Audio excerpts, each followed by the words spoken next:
Ambient elevator hum, soft mechanical clinking. Elevators are supposed to be simple. You press a button, you go up or down. But what if the elevator stops at a floor that doesn't exist? What if the mirror doesn't show you, but something else watching you?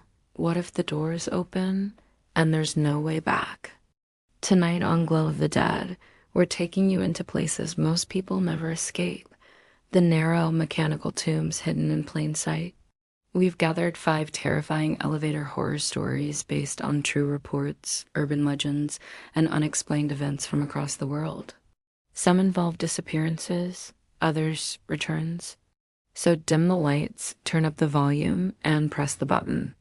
Because once the doors close, you're not alone anymore. If you're ready to descend deeper into the dark, like this video, leave a comment, and subscribe to the channel Glow of the Dead.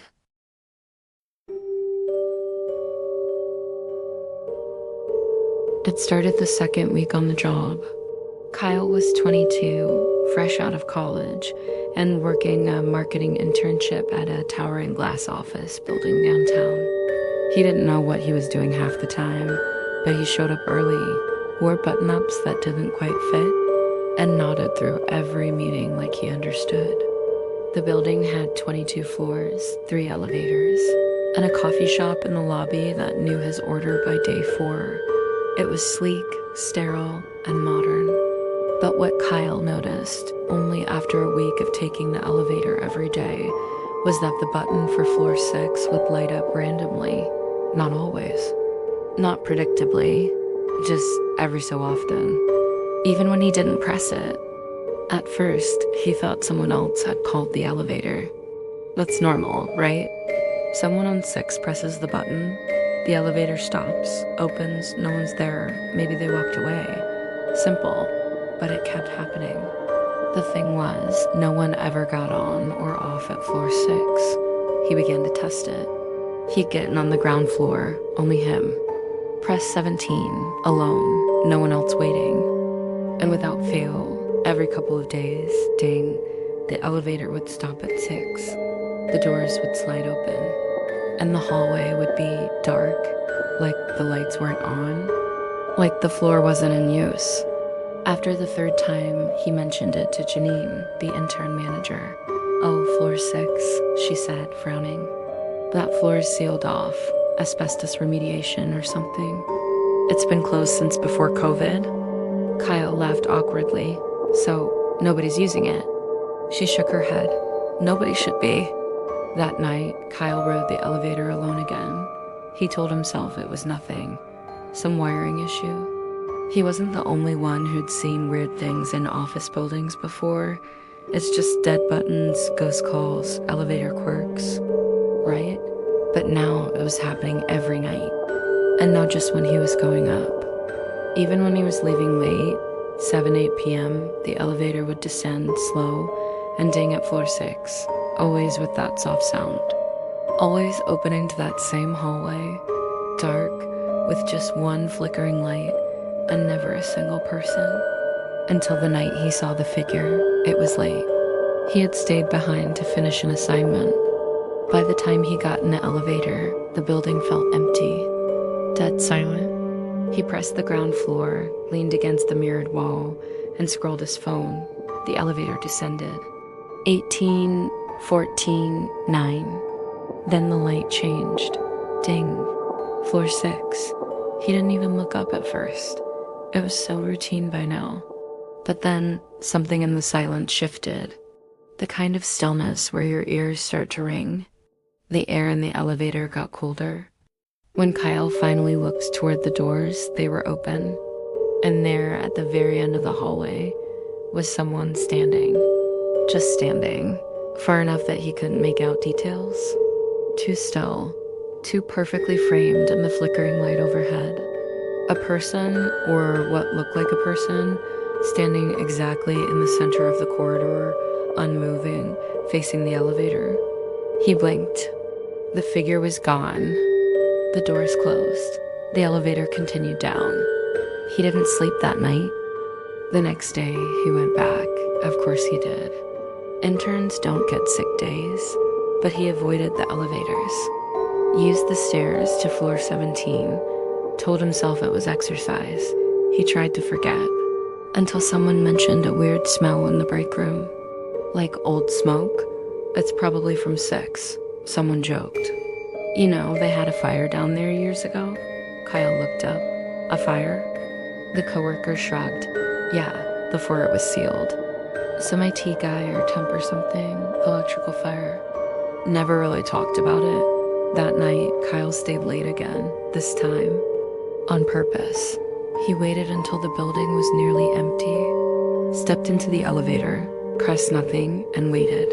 Sure enough, ding. Floor 6. The doors opened. He took a step forward. The hallway was darker than he remembered. Only one light now, further down, flickering. Dust hung in the air like smoke. The silence felt heavy. He walked. The office doors lining the hallway were labeled with old directories, archive, records, IT room, all locked, all covered in dust. The carpet muffled his steps. The light buzzed above him like it was protesting. And then, one of the office doors creaked open. Just slightly. Enough to see the glow of something inside. Bluish. Faint. He pushed the door open with his foot. Inside were rows of cubicles. The furniture was old, covered in clear plastic. Chairs flipped, trash bins overturned. But at the far end, there was a computer screen, glowing softly. He stepped closer. The monitor displayed a single window, grainy footage. Almost like security cam footage. It was his apartment. Kyle blinked. Leaned in. The footage wasn't live at first, but then the screen flickered, and the front door to his apartment opened. He stepped back. The elevator behind him dinged.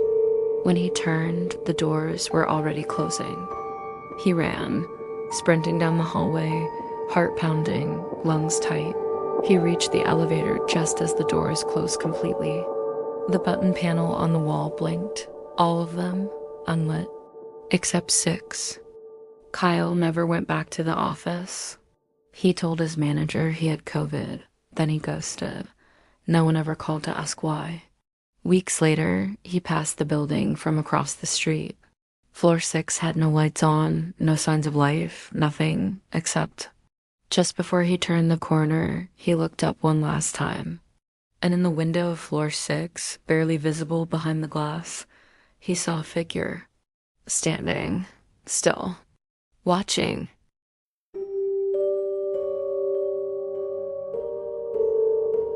Liam had just moved into a luxury high-rise in downtown Chicago, the kind of building with a lobby like a hotel. Valet-only parking and elevators so quiet you weren't sure they were moving until the doors opened. He wasn't rich, not really, but he'd landed a promotion that gave him just enough breathing room to feel successful. The apartment was modern, minimalist, with too many white walls and a view of the skyline that made up for the crippling rent. Everything felt new, except the elevator. Specifically, the service elevator tucked behind a staff-only hallway near the back of the lobby. The building had 5 elevators in total, 4 public ones with polished brass and piped-in jazz, and then one plain, industrial-looking service lift used by maintenance crews, food deliveries, or furniture movers. Liam found it by accident on move-in day. The concierge waved it off with a smile and said, "Don't worry, you'll never need to use that one." But a few weeks later, when 2 of the main elevators were being serviced, and the third was crammed with tourists heading to the rooftop bar, Liam decided to try the service lift. It was basic, brushed steel walls, a single flickering overhead light, and a full-length mirror bolted onto the back wall. That was new. The mirror, it hadn't been there before. There was a paper sign taped just below it, typed all caps, "Do not look into the mirror after midnight." Liam snorted, a joke, obviously. Some superstitious nonsense or an inside joke between staff.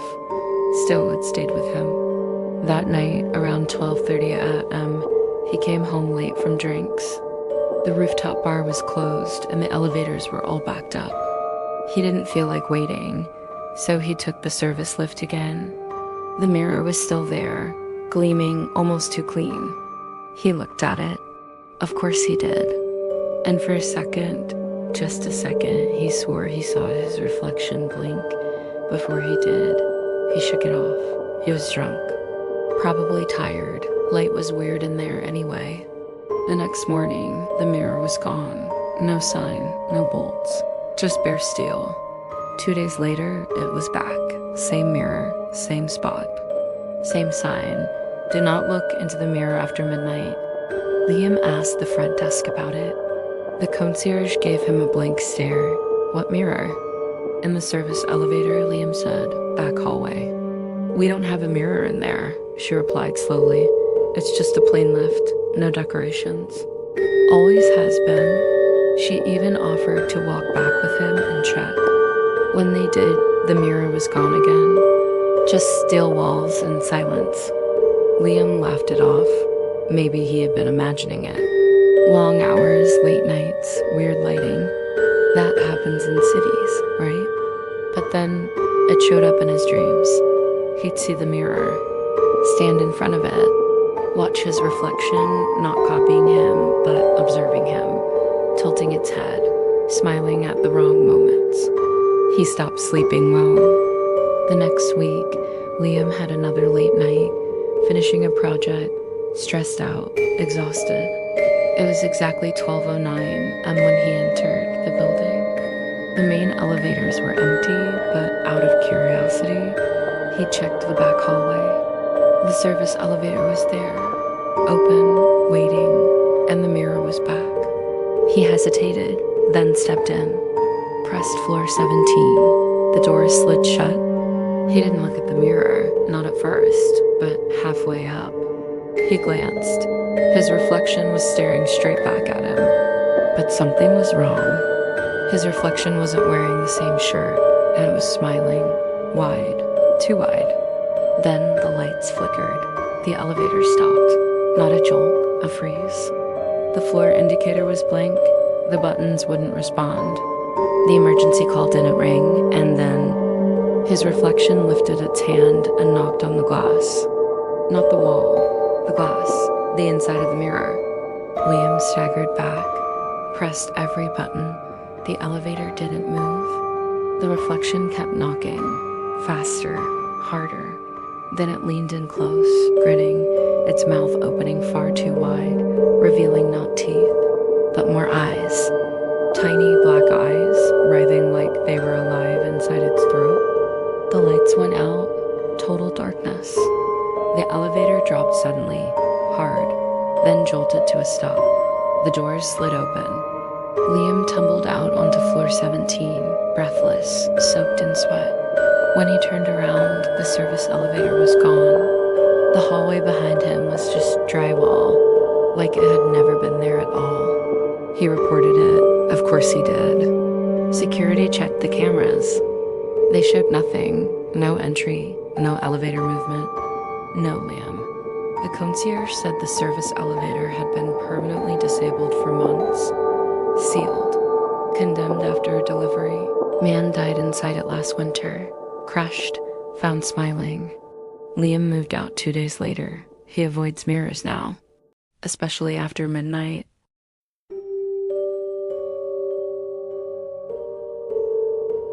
Thomas worked the night shift at an old municipal courthouse in a forgotten part of the city. The building had history, the kind that doesn't make it into brochures. Thick concrete walls, endless stairwells, rooms with names like jury storage and records vault. Most of the staff cleared out by 6 p.m. And from 10 p.m. to 6 a.m., the courthouse was his. It wasn't glamorous. He was just a contract janitor, there to mop hallways, empty trash, and keep the place from smelling like death by morning. He didn't mind the work. It was quiet, peaceful even, until he got the call about the elevator. At 12:47, a maid supervisor radioed him. "Hey, Thomas, mind checking the freight elevator? Something's jammed on the top floor. Just run it through once and reset the lock." Thomas groaned. The freight lift was ancient, separate from the main elevators, located in a rarely used wing of the courthouse. He'd only ever seen it once before, during orientation, and had been told, "You'll probably never need this." He grabbed the master key and made his way down the echoing hallway, past locked doors and shuttered courtroom entries, until he reached the elevator alcove. The doors were metal, old, yellowed steel with rust bleeding from the seams. He slid the key into the panel. The elevator groaned awake. Inside, it was all concrete and steel, lit by a buzzing bulb overhead.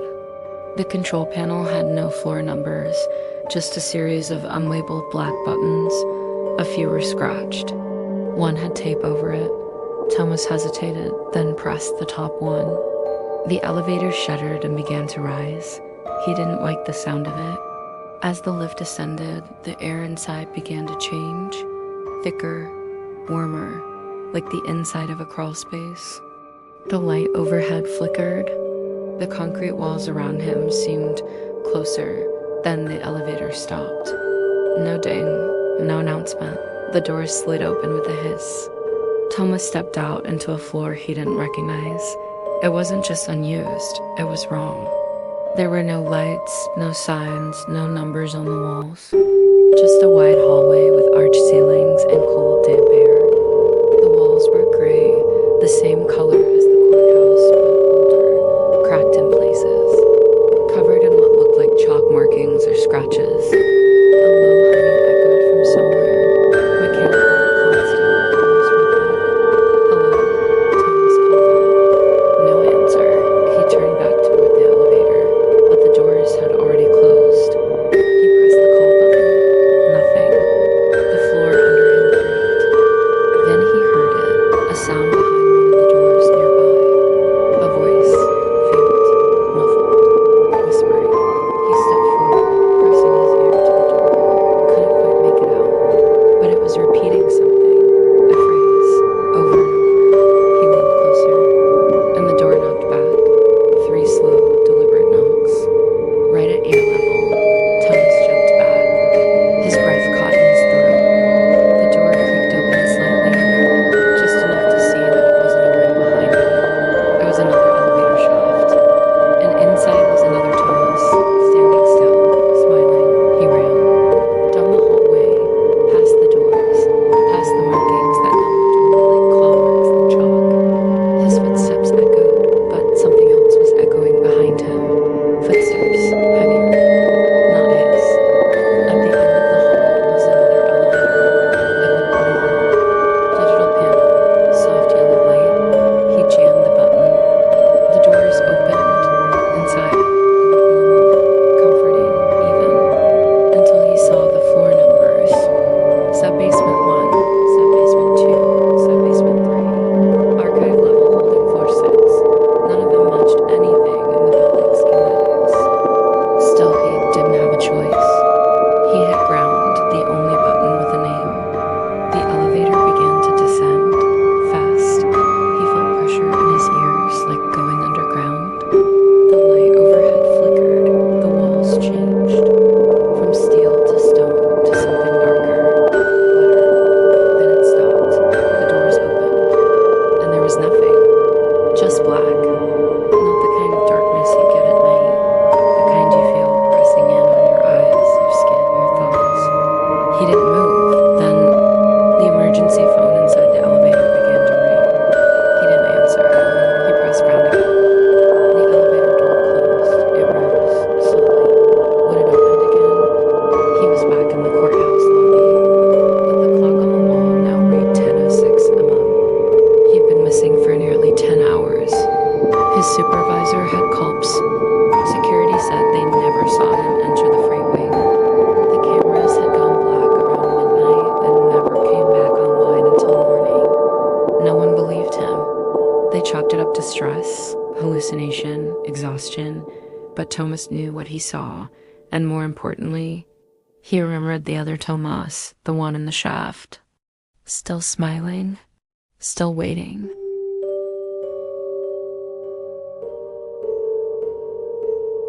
Marisol had worked late. Again, she was the last one in the office. finishing a quarterly report that no one would actually read. By the time she shut down her computer and grabbed her bag, it was nearly 10:30 p.m. The building was silent. Just the low hum of the HVA system and the distant buzz of fluorescence overhead. The elevator dinged as she approached. She stepped in, pressed B2, the second basement garage where she parked, and leaned against the mirrored wall, exhausted. Her heels hurt, her eyes burned. All she could think about was her bed. The elevator descended, floor 6, floor 3, B1, then it stopped. B2, the doors opened, and there, standing just a few feet in front of her, was a little girl. She was barefoot, wearing a tattered nightgown, holding a filthy stuffed rabbit in one hand. Her hair was tangled, her skin pale like wax, and her eyes, too wide, too still. Marisol froze. Her first instinct was to ask, "Are you lost?" But no words came out. Her mouth was dry. Something about the girl didn't feel right. The girl slowly looked up at her. Then she whispered, "He's coming," and vanished. Not like she ran away, not like she ducked into a car. She just flickered, gone in a blink. Marisol stumbled back into the elevator. She slammed the door close button. Her heart thudded in her ears. She pressed lobby 1, anything to move. The doors finally shut, but the elevator didn't go up. It went down. The floor display flickered. B3, B4, B5. There weren't that many levels. She knew there weren't. The lights dimmed. The mirror in the back warped slightly, like heat waves distorting glass. And then the elevator stopped. No floor number, no chime, just silence. The doors opened. She was staring into a massive, unlit concrete space. No cars, no lights, no sound. The only thing visible was a long hallway, lit by a faint greenish glow. Pipes ran along the ceiling, dripping in places. Water pooled on the cracked cement floor. The air smelled metallic and wrong. Still holding her breath, Marisol stepped out. She didn't mean to. She didn't want to. But it felt like something was pulling her forward. At the end of the hallway was another elevator. Not one she'd seen before. Its doors were open, but the inside was dark. And on the wall next to it, drawn in chalk or ash or something worse, was a message, "Return her," a child's handwriting. Then she heard footsteps behind her, soft, barefoot, splashing through the puddles. She turned. No one, just the rabbit, sitting on the floor, soaked, staring at her. Marisol ran. Back down the hallway, through the water, into the first elevator. She slammed the lobby button, over and over.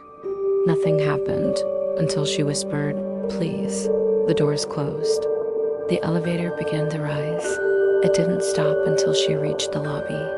The security guard of the front desk looked up and blinked in confusion. "Weren't you already gone?" She didn't answer. Couldn't. She ran. The next morning, she went to management, asked if someone had brought a child into the garage the night before. They said no, the cameras showed nothing. In fact, the footage from basement 2 had been glitching all night, nothing but static. But when the technician pulled up the oldest files for that elevator, looking for malfunctions, he found something. A freeze frame, grainy, black and white. A little girl in a nightgown, holding a rabbit, standing in the corner of the elevator. Dated March 12, 1999, the night a fire broke out in the east stairwell. The same night a mother and child died of smoke inhalation on basement level 2, waiting for an elevator that never came.